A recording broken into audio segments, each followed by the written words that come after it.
जय माता दी। स्वागत है आप सबका आपके अपने चैनल ज्ञान समाचार में। आज हम नवरात्रि के 7वें दिन 7वें अध्याय का पाठ करेंगे। श्री दुर्गा जी के 7वें स्वरूप को कालरात्रि कहा जाता है।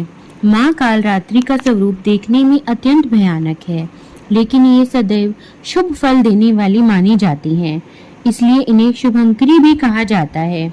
दुर्गा पूजा के 7वें दिन महाकाल रात्रि की पूजा का विधान है। इस दिन साधक का मन सहस्त्रार चक्र में स्थित रहता है। उसके लिए ब्रह्मांड की समस्त सिद्धियों के द्वार खुलने लगते हैं।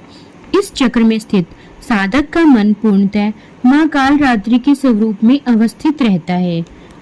माँ काल रात्रि दुष्टों का विनाश और ग्रह बाधाओं को दूर करने वाली है, जिससे साधक भय मुक्त हो जाता है।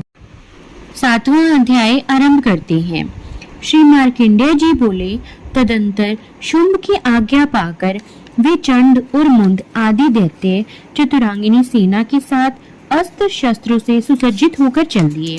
फिर गिरिराज हिमालय के स्वर्ण में ऊंचे शिखर पर पहुंचकर उन्होंने सिंह पर बैठी देवी को देखा। वे मंद मंद मुस्कुरा रही थी।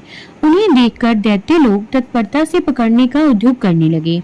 किसी ने धनुष तान लिया, किसी ने तलवार संभाली और कुछ लोग देवी के पास आकर खड़े हो गए। तब अंबिका ने उन शत्रुओं के प्रति बड़ा क्रोध किया। उस समय क्रोध के कारण उनका मुख काला पड़ गया, ललाट में भूमि टेढ़ी हो गई और वहां से तुरंत विकराल मुख वाली काली प्रकट हो गई, जो तलवार और पाश धारण किए हुए थी। वे चीते के चम्र की साड़ी पहने हुए नर मुंडों की माला से विभूषित थी। उनके शरीर पर मांस जैसे सूख गया था, मात्र हड्डियों का ढांचा था। जीभ लपल पाने के कारण वे और भी डरावनी प्रतीत होती थी। उनकी आंखें भीतर को धसी हुई और वे अपनी भयंकर गर्जना से संपूर्ण दिशाओं को गुंजा रही थी।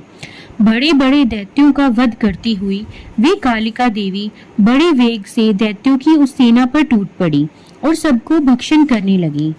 वे अंकुशधारी महावतों, योद्धाओं और घंटा सहित कितने ही हाथियों को एक ही हाथ से पकड़कर मुंह में डाल लेती थी। इसी प्रकार घोड़े, रथ और सारथी के स्थित रथी सैनिकों को मुंह में डालकर वे बड़े भयानक रूप से उनका चर्वण कर डालती थी। किसी के बाल पकड़ लेती थी, किसी का गला दबा देती थी, किसी को पैरों से कुचल डालती थी, किसी को धक्के से गिराकर मार डालती थी। वे असुरों के छोड़े हुए बड़े बड़े अस्त्र शस्त्र मुंह में पकड़ लेती थी और रोष में भरकर उनको दांतों में पीस डालती थी। काली ने बलवान और दुरात्मा दैत्यों की वह सारी सेना रोंद डाली, खा डाली और कितनों को मार भगाया। कोई तलवार के घाट उतारे गए, कोई पीटे गए।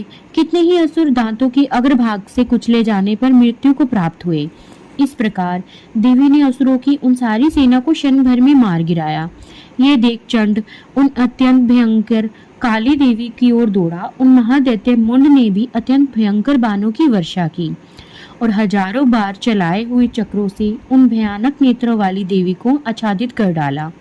वे अनेक चक्र देवी के मुख में समाते हुए ऐसे जान पड़ रहे थे, मानो सूर्य के बहुतेरे मंडल बादलों के उदर में प्रवेश कर रहे हों। तब भयंकर गर्जना करने वाली काली ने अत्यंत रोष में भरकर विकट अट्टहास किया। उस समय उनके विकराल बदन के भीतर कठिनता से देखे जाने वाले दांतों की प्रभा से वे अत्यंत उज्जवल दिखाई देती थी। देवी ने बहुत बड़ी तलवार हाथ में ले हुम का उच्चारण करके चंड पर धावा किया और उसको बालों से पकड़कर उसी तलवार से उसका सिर काट डाला। चंड को मारा गया देख मुंड भी देवी की ओर दौड़ा। तब देवी ने रोष में भर उसे भी तलवार से घायल करके धरती पर सुला दिया। महाप्रकर्मी चंड और मुंड को मारा गया देख मरने से बची हुई सेना भय से व्याकुल हो चारों ओर भाग गई। तदंतर काली ने चंड और मुंड का मस्तक हाथ में ले चंडिका के पास जाकर प्रचंड अट्टहास करते हुए कहा, देवी, मैंने चंड और मुंड नामक 2 महापशुओं को तुम्हें भेंट किया है। अब युद्ध यज्ञ में तुम शुंभ और निशुंभ का स्वयं ही वध करना। ऋषि बोले, वहां लाए हुए उन चंड मुंड नामक महादैत्यों को देखकर कल्याणमयी चंडी ने काली से मधुरम वाणी में कहा, देवी, तुम चंड और मुंड को लेकर मेरे पास आई हो, इसीलिए संसार में चामुंडा के नाम से तुम्हारी ख्याति होगी। जय माता दी। 7वां अध्याय संपन्न हुआ।